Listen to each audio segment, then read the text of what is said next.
Why understanding China is harder than most people think. Many people think China is one market, one language, one culture, one way of living.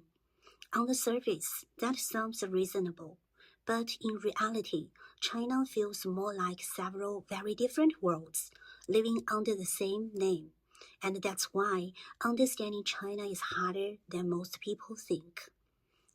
If you really want to see this complexity, you don't need business reports or market data. You just need to look at everyday life. A very simple example is the difference between northern China and southern China. In the north, people usually prefer wheat-based food, noodles, dumplings, steamed buns. The flavors are often heavier and saltier. In the south, rice is the center of daily meals. The taste is generally lighter and sometimes even a little sweet. For many foreigners, this sounds like a small detail, but for Chinese people, this difference feels very real. Climate plays a big role as well. In the north, winters are long and dry. Heating is part of everyday life. People are used to strong temperature changes. In the south, winters are shorter but humid. There is less central heating, and people experience cold in a very different way. These environmental differences shape daily habits, comfort levels, and even personality traits. And here is a key point. These differences do not stop at food or weather.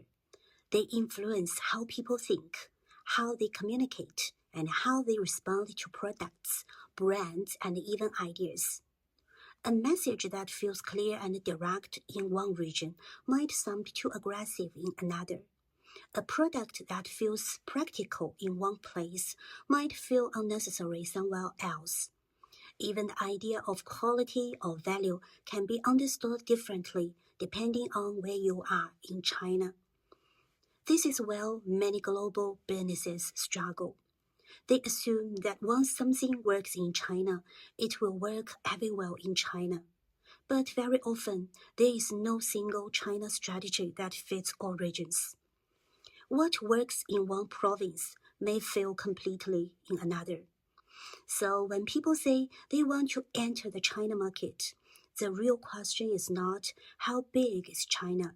The real question is, which China are you actually talking about?